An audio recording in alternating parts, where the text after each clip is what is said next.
তাদের মধ্যে বাক বিতরটা হচ্ছে কে রূহ নিয়ে যাবে। তো জাহান্নামের ফেরেশতারা বলছেন সে এতগুলো খুন করেছে, তার রূহটা আমরা নিব।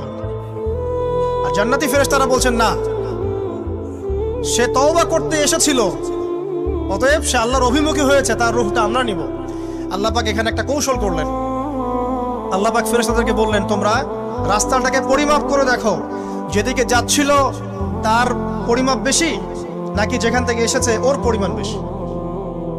আল্লাহ পাক জমিনকে আদেশ করলেন, হে জমিন তুমি প্রশস্ত হয়ে যাও।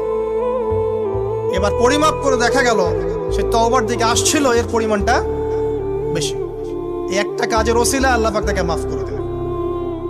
মনে রাখবেন, এটা মৌখিক বিষয় ছিল না, সে মন থেকে, ভিতর থেকে কিন্তু সে আল্লাহর প্রতি অনুগত হয়েছে। এই মনের বিষয়টা আল্লাহ ছাড়া কেউ জানে না।